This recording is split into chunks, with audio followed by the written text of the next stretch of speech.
Hi, Daniel. Hi, Bob. How you doing? I'm very well. Glad to hear that. Let me introduce us. I'm Robert Wright, publisher of the Nonzero newsletter. This is a Nonzero podcast. You are Daniel Levy, and for one thing, you're a longtime friend of mine. But you're also president of the U.S. Middle East Project, which we'll talk about. And in that capacity, I guess you not so long ago testified before the UN Security Council. People can Google that if the following conversation doesn't satisfy them. Now, you are a long-standing student of Israeli politics, Israeli geopolitics, and in particular of Israel-Palestine issues. In fact, I think you were a couple of decades ago involved in negotiations, Israel-Palestine negotiations. Am I misremembering or? No, you're correctly remembering.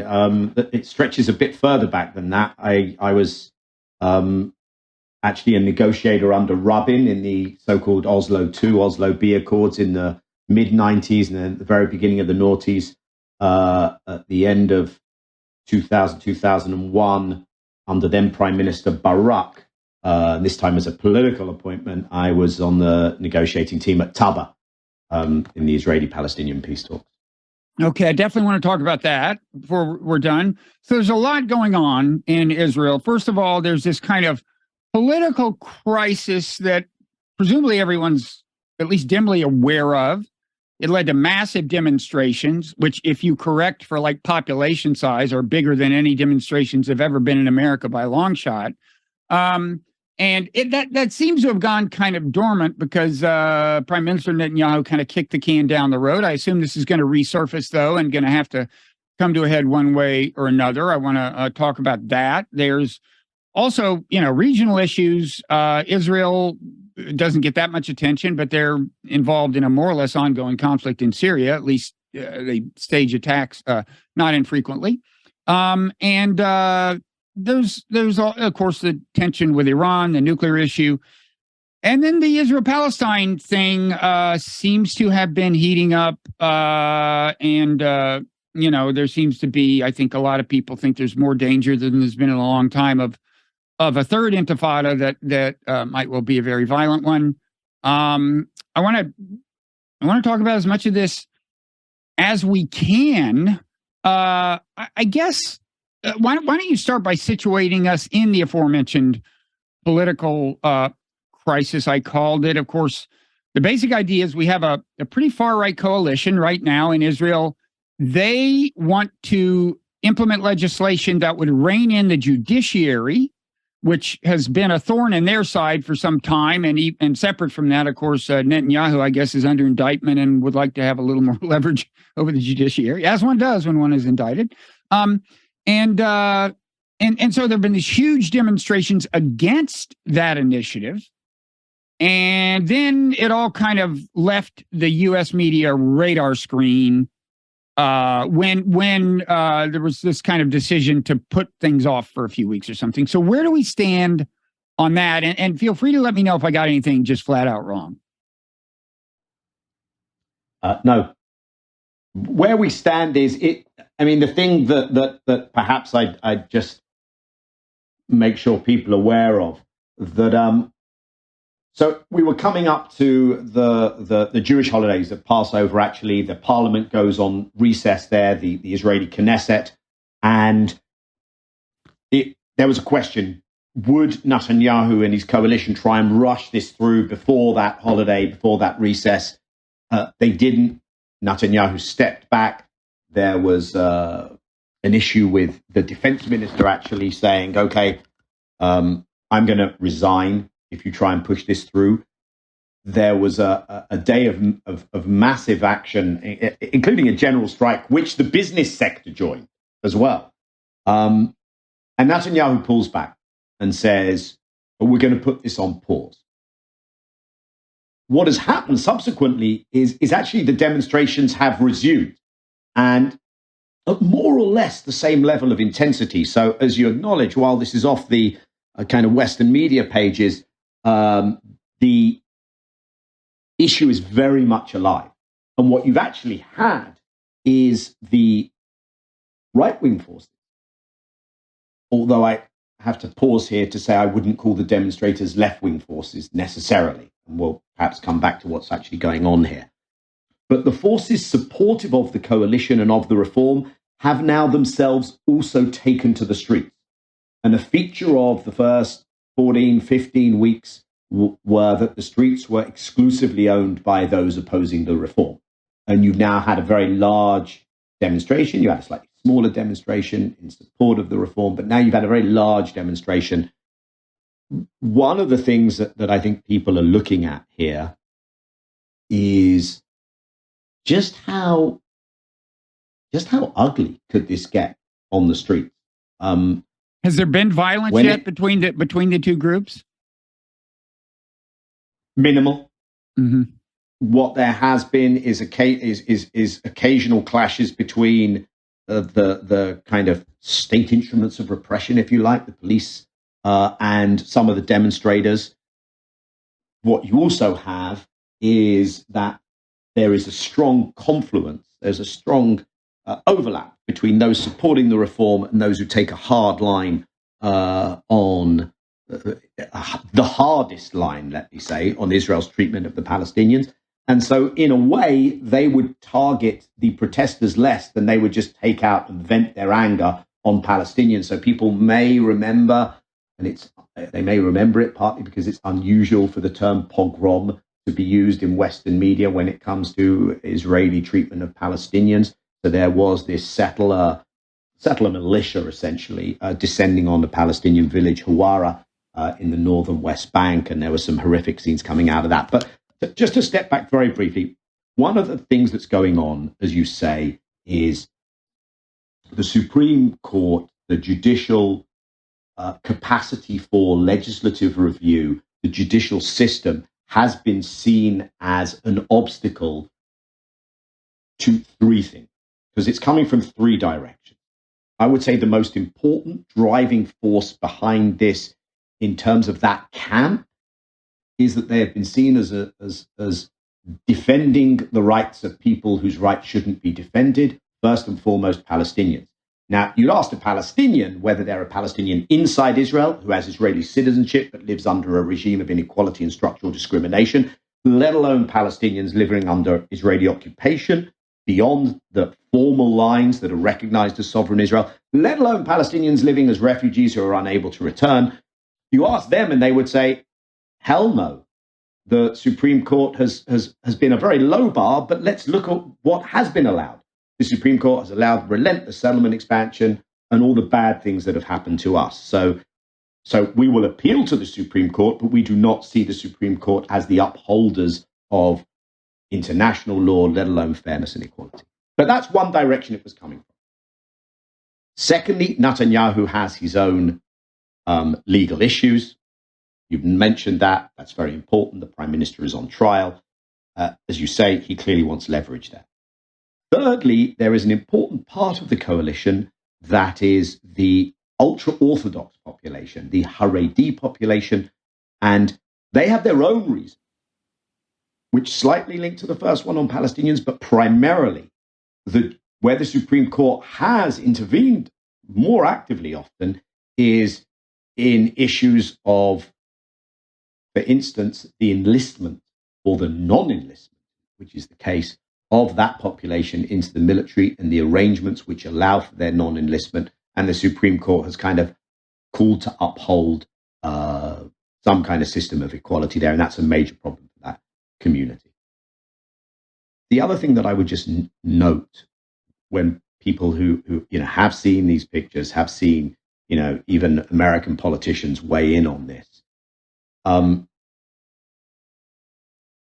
is that the idea that Israel's democracy was doing just fine, and then along came Netanyahu, and he suggested this radical overhaul, and oh my gosh, the pristine, laudable Jewish democratic state and its fabulous upholding of values which we should all adhere to is under threat.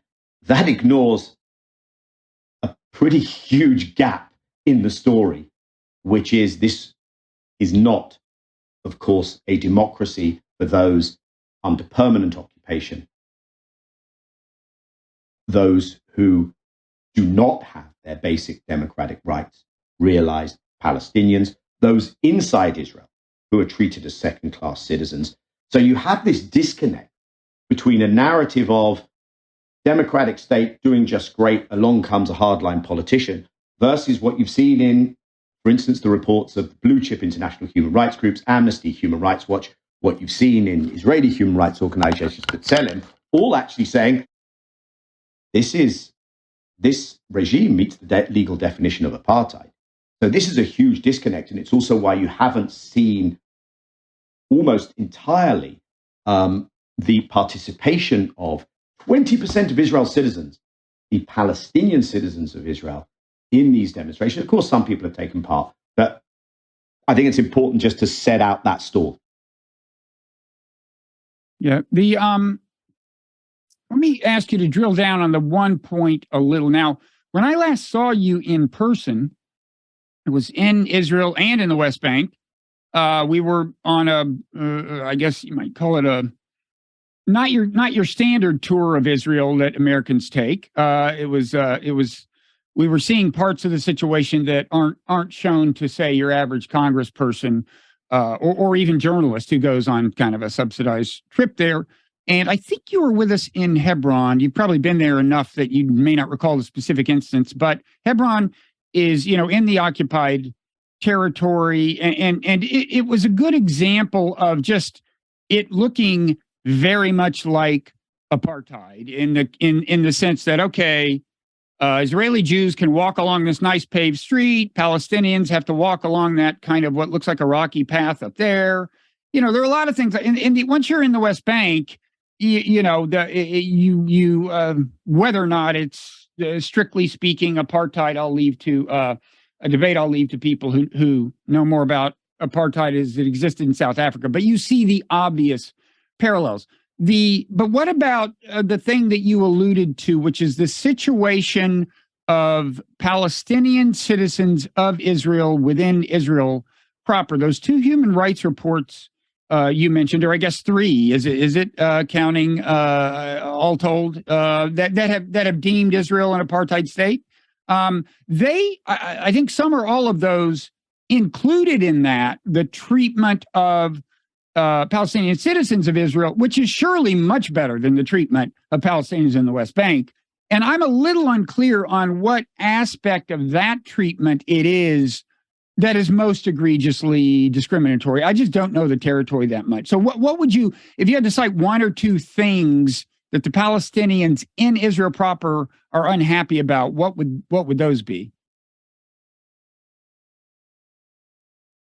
Well, I mean, just to acknowledge that the designation of apartheid, either in a legal sense, and I think the important thing about those reports is that they were not trying to say, look, this is how Israel is like South Africa back in the day. Mm-hmm. What they were saying is there is a legal rubric, there is an internationally recognized crime, the crime of apartheid. Does Israel meet the definition of that crime? It does. Here's why. That case has been made by Palestinian organizations for some time. I think what was new in the last few years, and it's important to just recognize the work done by those Palestinian groups, and in fact, Al-Haq, the leading Palestinian human rights organization, which was designated a terrorist organization, not by Netanyahu's government, but by the previous supposedly more moderate government. Anyway, they have made that designation. They've come out with a recent report that revisits that. You then had the Israeli groups, B'Tselem and Yesh Din, and then the international organizations, Amnesty, Human Rights Watch. Not all of them have applied the designation to inside Israel proper, the situation that you were describing. But I think what you had, and I think that's what tipped it over the edge for some in terms of applying the definition internally, is a law passed in 2018 called the nation-state law, which defined the exclusive collective ability to have sovereignty and collective rights to the Jewish community in Israel. Where that manifests itself is, for instance, you can have an urban area, a city, a settlement not in the term that is usually applied for what's going on in the occupied Palestinian territories, where the criteria for being able to purchase a home are premised on your ethnic designation. So you could say the character of this settlement would be changed if this Arab family, and actually that happened, Arab families would apply to live in new areas being built. No new Palestinian Arab town has been built inside Israel. Hundreds of new Jewish settlements have since 1948. And it was considered legitimate legal grounds that for withholding, for instance, the residency of Palestinians. You have national institutions which hold state land in Israel for the promotion of Jewish settlement inside Israel proper.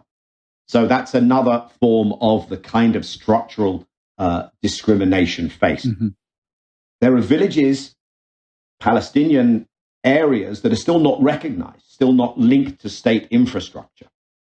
Mm-hmm. So much of the way that the two welfare states that are most prominent inside Israel, a welfare state for the ultra-Orthodox and a welfare state for the settlers, the way that is done, the way that military service accords you certain benefits, but you can also get those benefits if you're a member of the ultra-Orthodox population that doesn't serve in the military, because then you come under another kind of set of rubric that you're studying in a religious seminary, and those are denied to the Palestinian. So there are structural ways of allocating resources which ensure that those can be legally denied to the Palestinian Arab citizens of Israel. And one has to remember, this is not new. From 48 to 66, after it's the 75th anniversary, both of the creation, establishment of the State of Israel and of the Nakba, catastrophe in English for Palestinians, where there's this mass migration, mass expulsion in the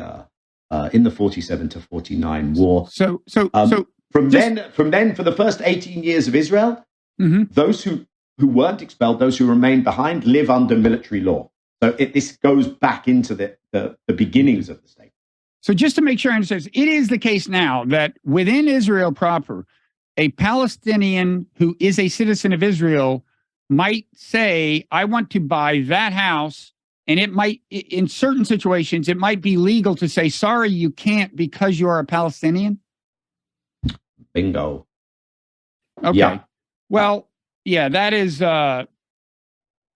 Yeah, that's not pretty great. cut. Not great. No. Yeah. So, to get back to you're saying, like, you were suggesting that kind of the main, the kind of center left of Israel has been aroused by this, what is seen and being depicted as a sudden new threat to Israeli democracy or something. You were suggesting if you see it like that, you're kind of haven't been paying attention. If you see it as a new threat. And I had been thinking about what is in some ways the flip side of this. I had been thinking like, okay, so what's going to happen is this is going to be resolved one way or the other.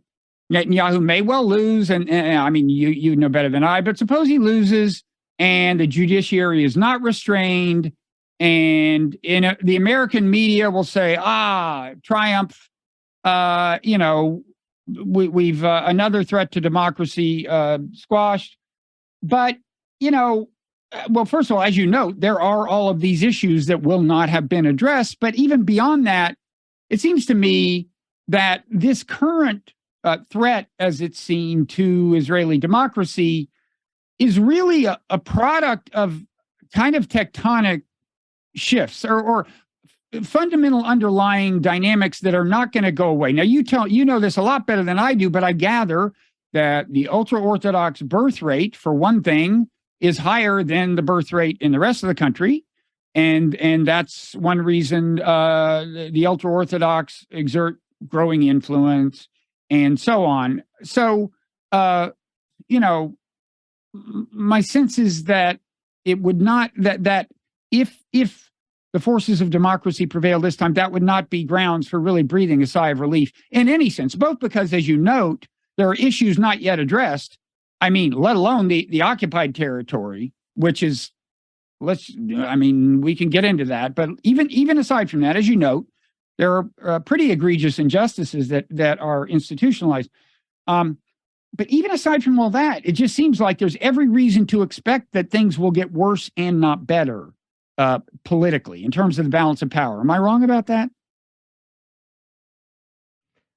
No, it's a really important piece of that picture that it would behove people to be aware of when they dip into this and dabble in the issue. First of all, I do just want to be fair that the banner headline coming out of the protests is "Save Our Jewish Democracy," and it's either a genuine or a willful denial of what is the reality of that.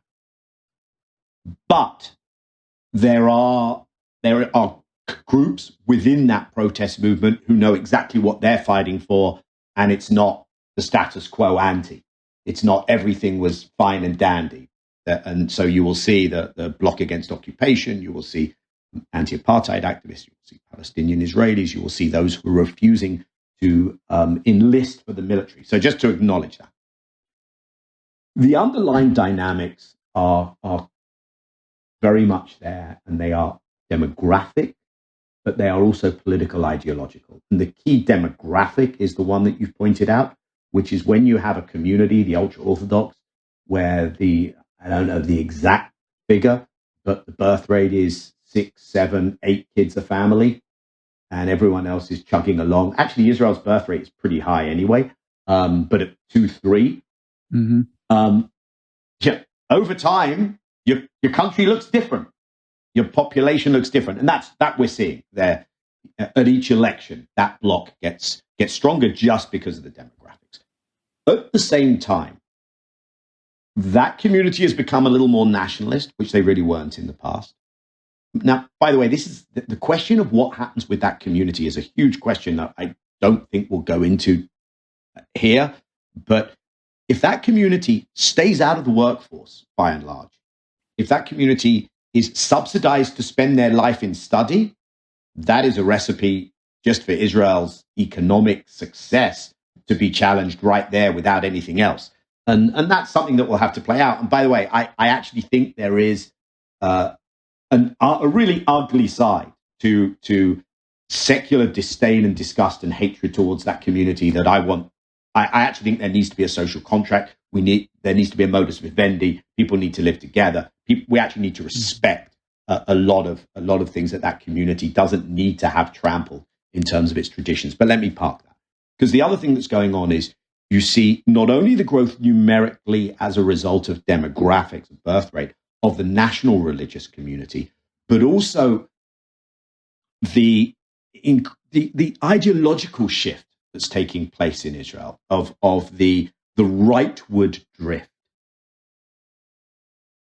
And why I point that out is do you mean even within the secular community, there's something of a rightward drift? Or I would say yes. I would say first of all that the Israeli society has become more religious, not just as a consequence of differentials in birth rates, but there is a rightward drift across the board. I mean, if you just look at what constitutes the parliamentary opposition today, it is really right wing. When the non-Netanyahu coalition was in power for 18 months, it was really hard to see a difference in their policies. Maybe now the coalition is so extreme that you see a bit of a difference, but they were continuing and doubling down on some of the worst policies towards the Palestinians. And what you see there, I think, is the coming to fruition of what this level of impunity with which Israel is treated internationally, most especially by the US, what that does to the political debate inside Israel. because the argument for Israelis was, the argument made in the Israeli debate was, you know what, whatever you think of the Palestinians, there are certain things we can't get away with. And ultimately, we're going to have to come to terms in one way or another with a compromise.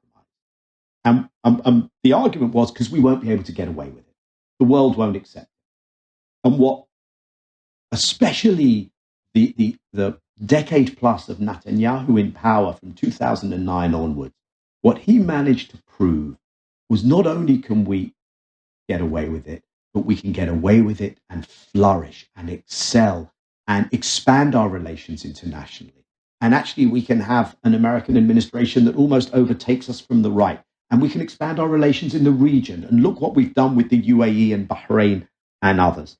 So I think impunity has accelerated this drive to people saying, well, in that case, why not? Yeah.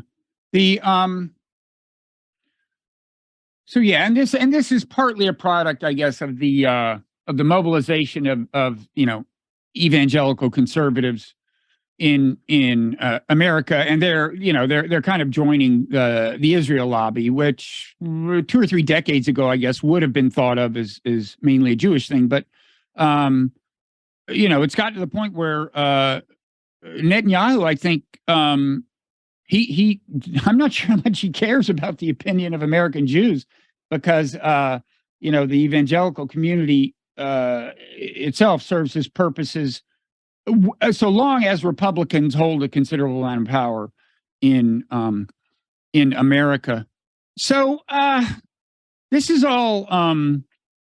What would you say is, I guess, from your point of view, what is the most dire implication of? Well, actually, I want to clarify one thing. So, as for the ultra orthodox, now I was already familiar with one seeming irony about a kind of a loophole accorded them, which is that they do not have to serve in the military, and I call that ironic because they are often advocates of a pretty aggressive military posture in the occupied territories, and yet their kids, I gather, don't have to participate in that. There's that. But then and tell me if I've got that wrong, but also you mentioned that, I guess, they get some kind of special exemption that might liberate them from regular everyday work. Some special, subsidy that allows them to not work because it's thought that part of their piety is to spend their days in religious study or something. Is that? Yeah, I want to be clear that traditionally the ultra-Orthodox parties have not been the drivers of the most militarist, aggressive, egregious policies against Palestinians. Okay. And in fact, historically, there was a real tension between, and this goes into theology, and I'll try and not go there, a real tension between the national religious camp and the ultra-Orthodox camp. And the ultra-Orthodox camp were actually self-defined as non-Zionist, and some self-defined as anti-Zionist. And the position is, we don't hasten the coming of the Messiah. There can only be a Jewish sovereign return with the coming of the Messiah. And the national religious, well, we make history. And so, for instance, people will probably be familiar with the Al-Aqsa Mosque, the Temple Mount, the Western Wall, these holy sites in the old city of Jerusalem. And the ultra-Orthodox actually have a prohibition on ascending the mount.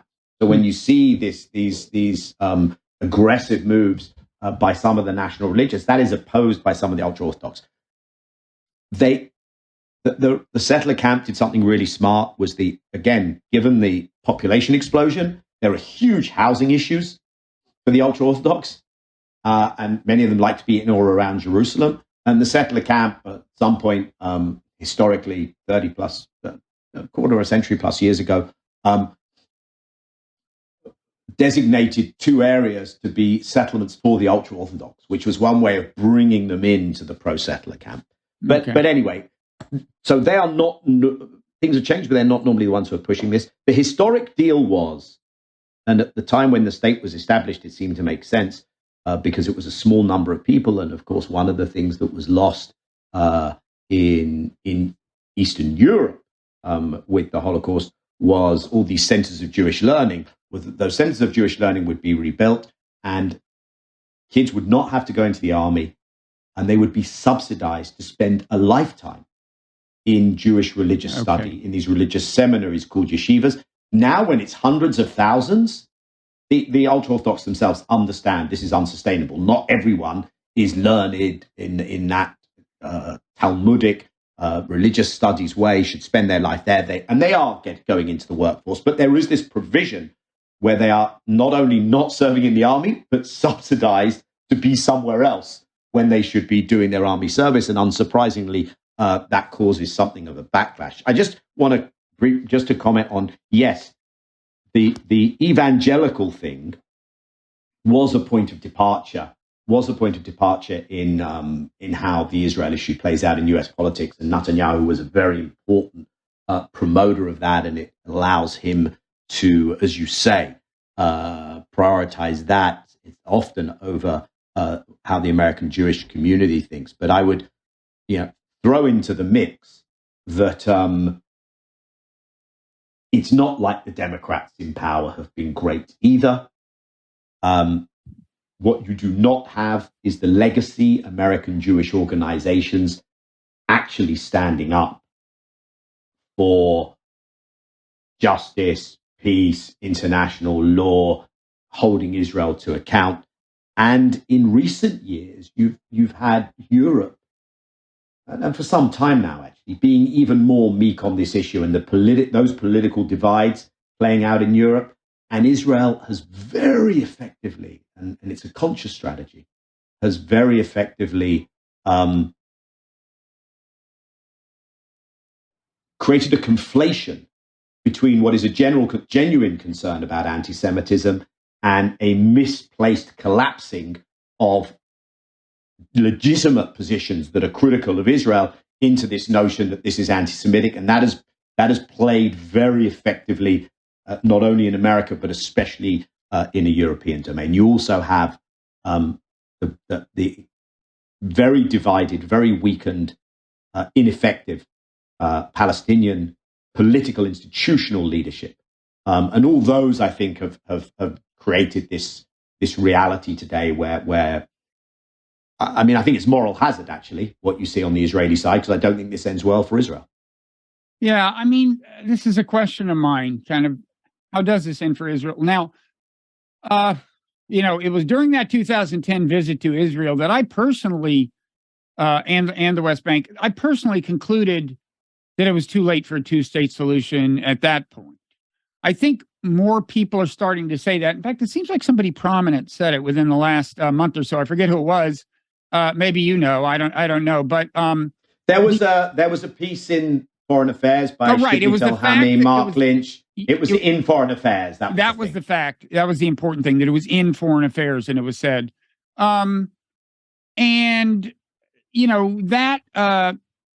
So what's left is if a two-state solution is out of the picture, what's left is some kind of one-state reality, presumably. Now, that could be an apartheid reality. Israel just, I guess, formally annexes the West Bank. They've already more or less annexed East Jerusalem, which is also not theirs under international law. And they continue to not let the Palestinians there vote and not give them due process of law and so on. That's one kind of one-state solution. And some people would say de facto, that's what we got right now. It is in effect. I mean, Israel polices the entire area. They are ultimately, the whole area is ultimately ruled by Israel, even if some of the security is outsourced within certain constraints to Palestinian forces in the West Bank. And then at the other end of the spectrum, well, I guess, or at least the part of the spectrum most often talked about by kind of progressives, would be some kind of federation or something of a binational, a unified state that has two components that have a lot of autonomy. There's that.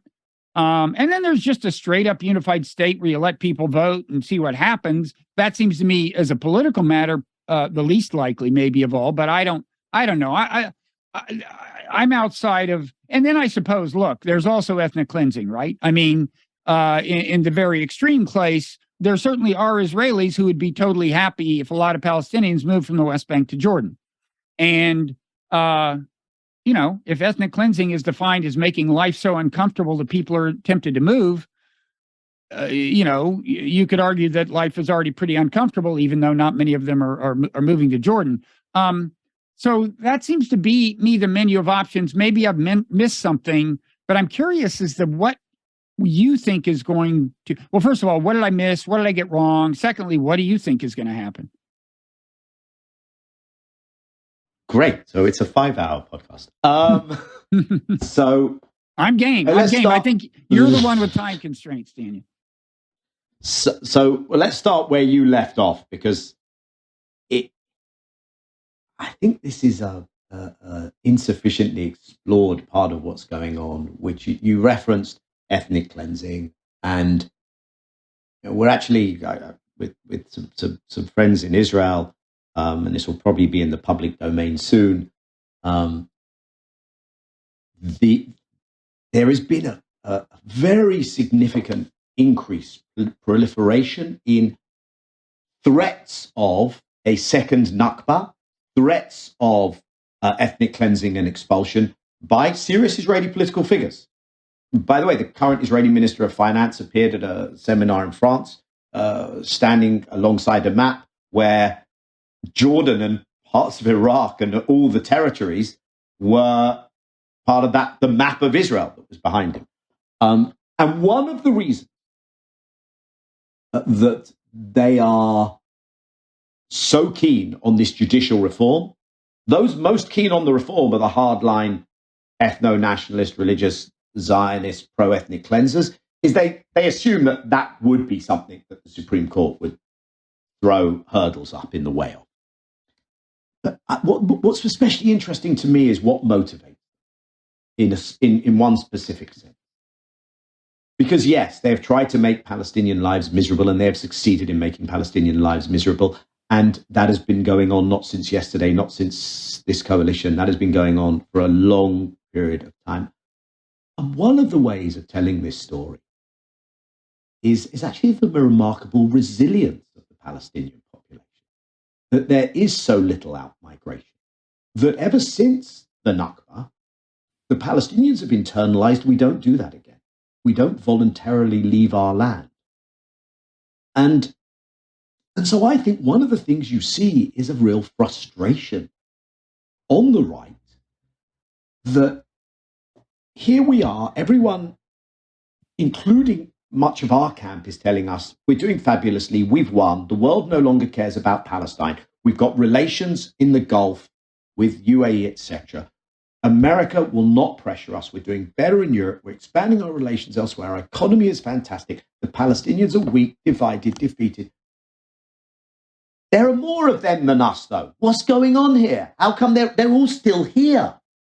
They've not gone away. And I think what you see is this trend towards accelerating a push for final victory. But you can't have a final victory while there are all these Palestinians still here. And so I think part of the tension today is between those who say, and by the way, that I think in that respect, the hard right have got are onto something that the rest of the Zionist camp is playing down, which is, does the rest of the Zionist camp really think the Palestinians are just going to accept this indefinitely? No, eventually you will have another uprising. First Intifada was very different to the second Intifada. The leadership will not be there forever. Palestinian civil society is organized. It has those links overseas. So there is a frustration. I would say the following. There was not going to be a just peace on offer in the 90s. There was not. But partition, I think, had its moment. And the Israelis would probably have been extremely wise to have seized that moment, been more generous in what was on offer, and got the deal where they got 78% of the land and the Palestinians 22%. And by partition, you mean a two-state solution.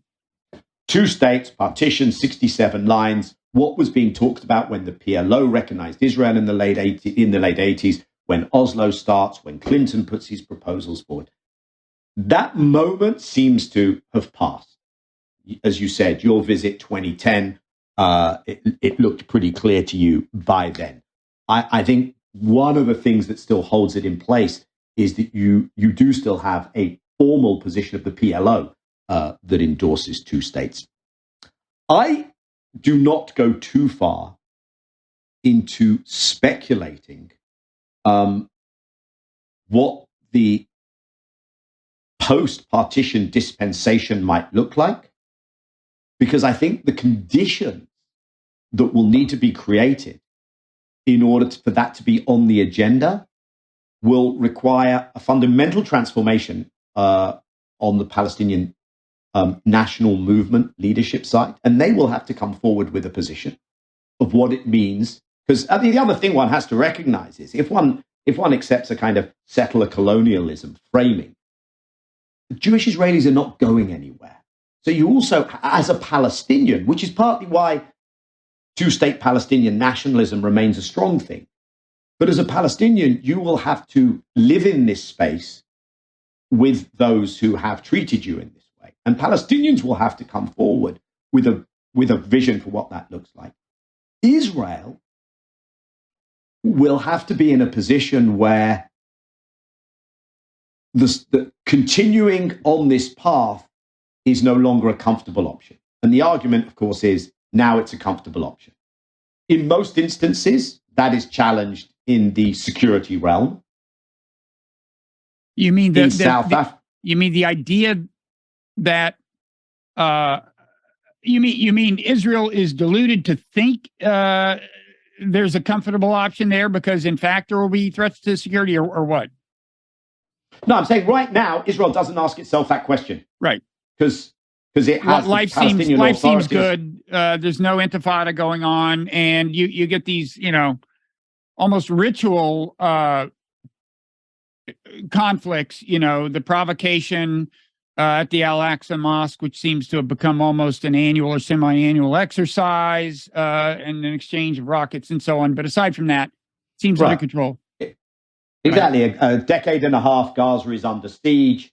I do think the windows of quiet are shorter in between these outbursts, and I think that will continue. May 2021, the Palestinians have called this the Unity Intifada because it's inside Israel as well. But anyway, the Israelis, by and large, look at this and say, security situation manageable. And they look at it and say, internationally, this is going swimmingly. This is all going fine. So I think the change that would need to happen in terms of Israelis themselves, seeing a different challenge come from the Palestinian side, but also looking around and say, okay, this is no longer working so well for us. I think it's in that constellation where Israelis are saying we need a way out and Palestinians are saying we're leading a different struggle, then you will see what the kind of very likely beyond partition outcomes look like. But this then touches on how does one chip away, erode Israel's sense of impunity. And I'm increasingly, Bob, convinced that the idea that America will lead that is pure fantasy. And this only comes via a theme that you often talk about, which is multipolarity and the reality of new geopolitical power structures. And at what moment do we feel those in this particular conflict, in this particular part of the world? So wait, what do you think is the myth here that America will play? What role do you think it's commonly thought America will play that it won't play? Well, let me put it like this. The Palestinian default position, the official Palestinian default position is, how do we get America on our side? And in fact, much of the campaigning around the world is, okay, how do we get the Americans to change their position? Now, that's understandable because America is the most powerful player on this issue for sure, has been pretty much given a monopoly-free pass on how it handles this issue. But it is also fantastical I think, to imagine that, much like with South Africa, by the way, America was the last to be on board, not the first. In fact, long after the transition to democracy, the ANC was still a designated terrorist organization in America. So I do not see salvation coming from the US, but I think the important thing is that the switch has not yet happened, and I say this hesitantly and cautiously because I'm not Palestinian, but the switch has not yet happened where the Palestinians themselves have a leadership and a mobilization which basically says, great, our people should be organizing in America, our allies in America. There's some great polling coming out. Right, now let's be real. Where is it that we should focus our interest? Which state actors can align with us, especially in a shifting geopolitical reality? And where do we take that?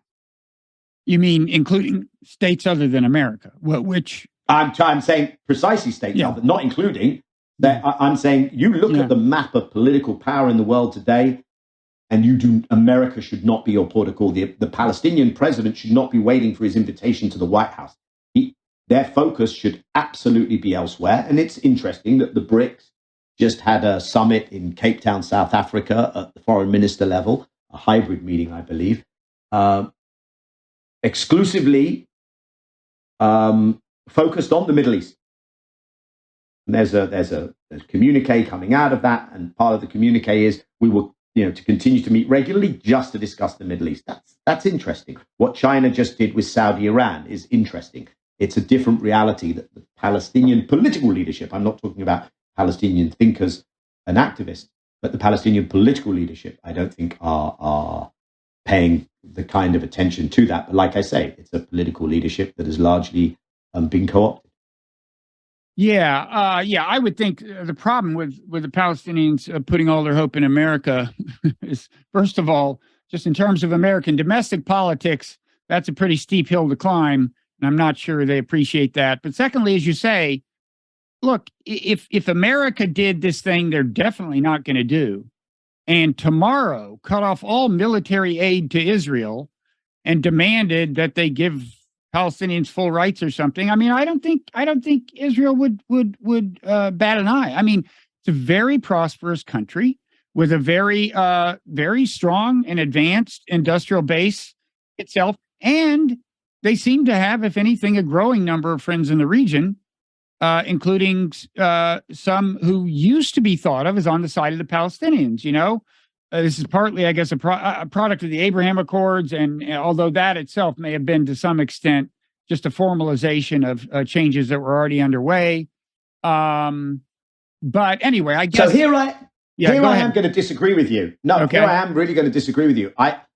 I precisely think that Israel only begins to ask itself the question of what the hell do we do on the Palestinian front when they perceive that there's a cost to continuing with this. And if America did what you suggested, I think that would, I want which to it won't, clear. But if it did, yeah. Which it won't. But which is why this is going to have to come from elsewhere. Because unless and until Israel feels there are consequences, until the cost-benefit equation for Israel's treatment of the Palestinians shifts, as a result of things Palestinians do, but also as a result of things from the outside, as happened with apartheid South Africa, the debate in Israel, the political constellations will not shift. I'm not suggesting pressure overnight gets converted into, okay, we'll withdraw, you win, gosh, that's a shame.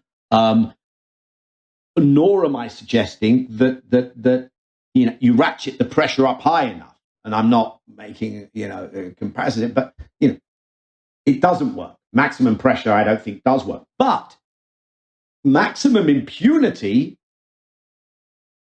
I would argue, definitely has an impact on the political debate. And you will not see, until that impunity is eroded, you will not see a serious shift in the political conversation inside Israel. And what I'm suggesting is Palestinians need to think about how to realign, because that erosion of impunity probably will only happen once American impunity itself has been eroded. Once America, and I think it's fascinating what we've seen in the last period around Ukraine, because I think here, part of the reason the rest of the world has turned round, and there are different reasons. Sure, many have equities with Russia, but part of the reason the rest of the world, not the West, the rest of the world has turned round and said, no, maybe we'll raise a hand with you in the UN,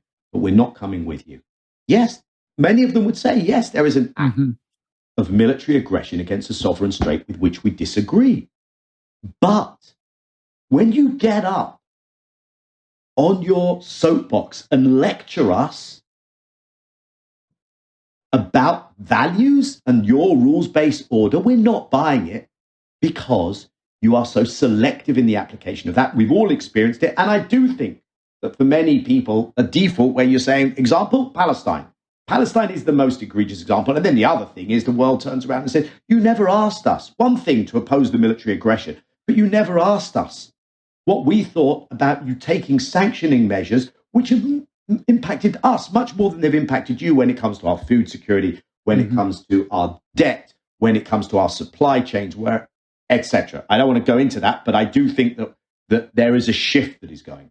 Okay, but if let's play this out, and moreover, as you suggested, there's what could be the harbinger of some displacement of American influence in the region by another player like China, as manifest in the China's role, however significant you think it actually was in orchestrating rapprochement or something like it between Iran and Saudi Arabia. But, China is, their foreign policy is not values-based, which I think is in some ways one of its redeeming features. I mean, I think America's is too, quote, values-based for its own good. And one thing countries like about China is they're not going to get a lot of lectures, but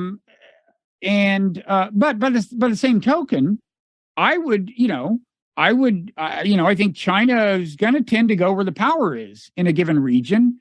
And the power is, as I see it, with Israel and not the Palestinians. Israel is a very, very, again, prosperous, powerful state that has things it can offer.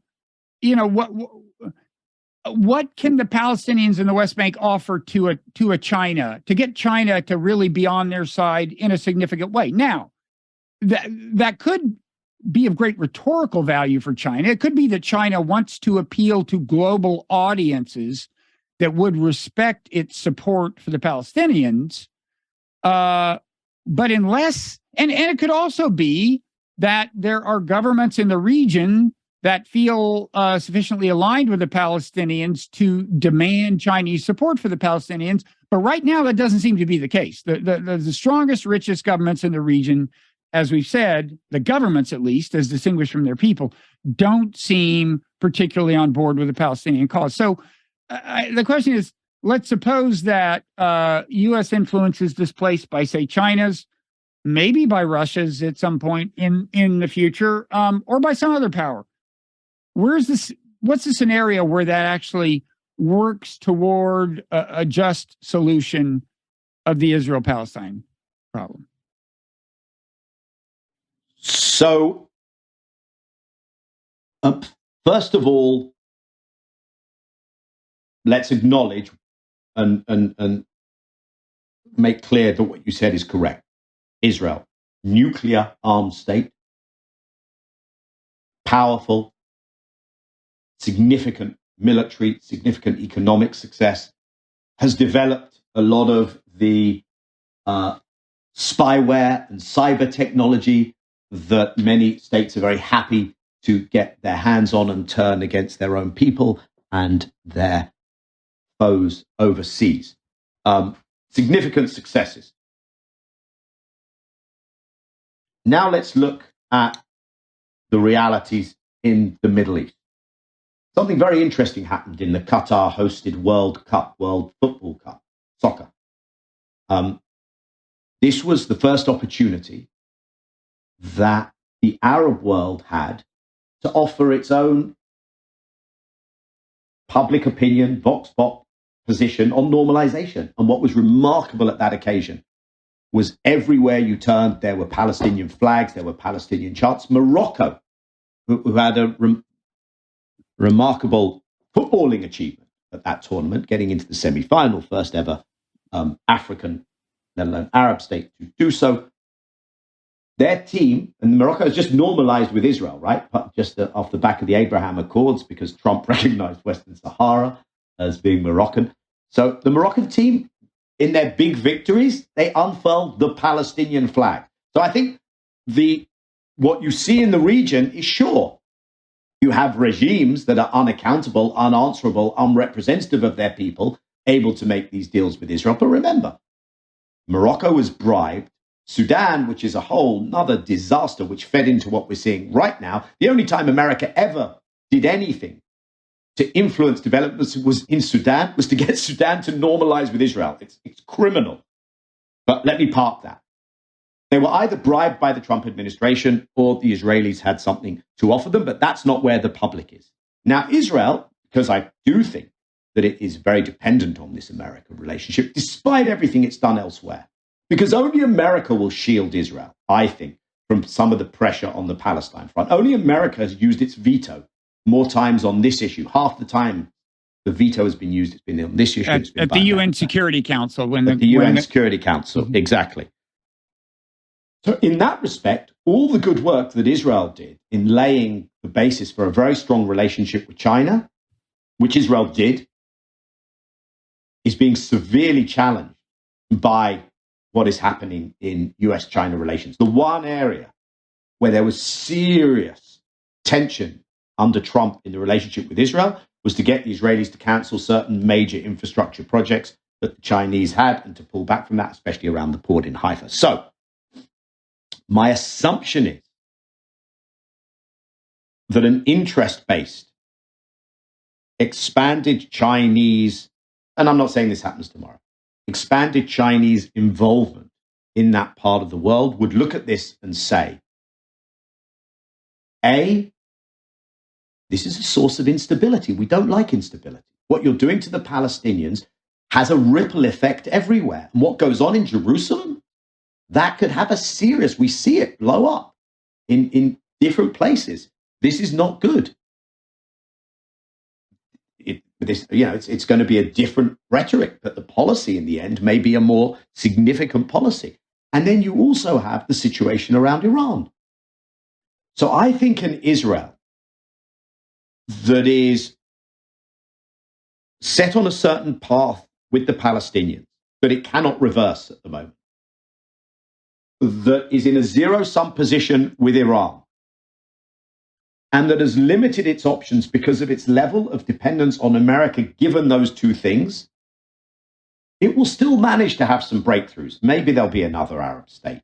Any Arab state that does this knows it has to look over its shoulder. Even the UAE have been unable to invite Netanyahu to visit recently because of what's going on, especially around Jerusalem. So I think this begins to stack up problems because Israel is not driven by enough of a realist adaptation to the changes in the world around it. Now, the crucial other ingredient to add to that is that all of this is happening while there is a Palestinian leadership in place, which is reliant on Israel, reliant on America, and therefore conspicuously cannot act in the Palestinian interest.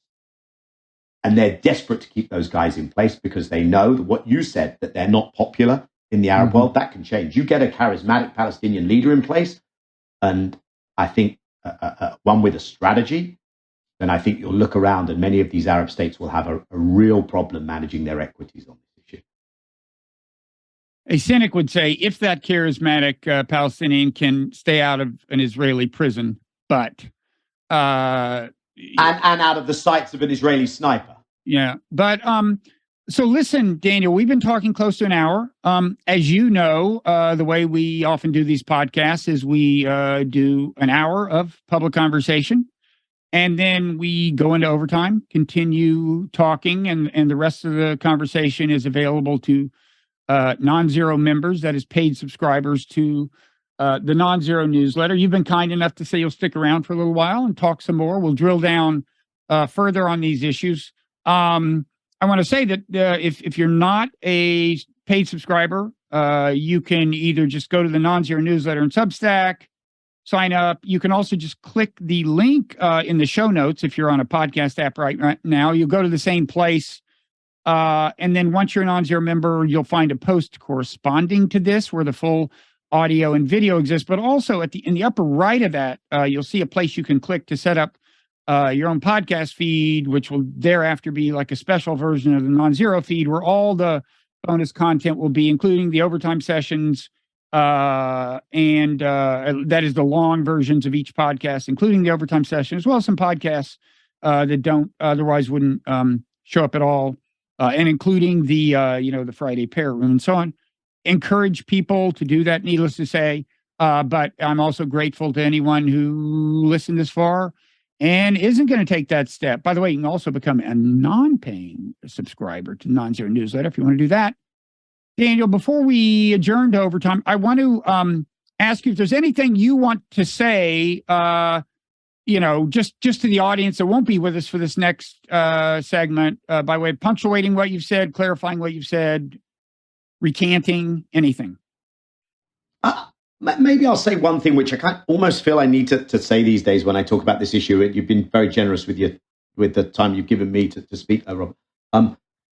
Which is, why should anyone care when we may well be talking about a part of the world that is uninhabitable in a generation's time under the path we're currently on vis-a-vis climate change? And I'm thinking more about this. And my first stab at answering that question is that what I've just been talking about, which is the exceptionalism. Because some people accuse Israel of being held to a higher standard, and I think that's kind of got the thing on its head. And what saddens me is the effort to hold Israel to a lower standard and the exceptionalism around this. And I just feel that this is an example where we are going to have to collectively, as a global community, come together on things where sides are stacked up in very different ways. And I think we're going to have to look at so many major questions of how we do global governance as we have mass migration and probably the need to bring in some major geoengineering moonshots. That exceptionalities like this are going to have to see their sunset. And I think if we can demonstrate on this issue, of course it matters to Palestinians, it also matters to Israelis. And if they do become climate migrants, they're going to carry a historical experience with them. It matters that this kind of what those groups have called apartheid reality should not be able to be treated with indifference by the West at this moment. And I think it does a huge disservice to the West that it allows this to happen. And I'm trying to think through some of this, but I would just kind of mention that point for people who, and actually, if you think that, you probably wouldn't have listened an hour anyway. But there you go. All right, that's an excellent addition to the conversation. So thank you. I want to now go into overtime. I want to ask you a question, actually, that will draw on your involvement in past Israel-Palestine negotiations. But meanwhile, thanks everybody who's listened this far. I hope people decide to join us in overtime. And thank you, Daniel. I encourage people to Google you and the U.S. Middle East Project and that recent testimony of yours before the UN Security Council. And now we will head into overtime. Thanks.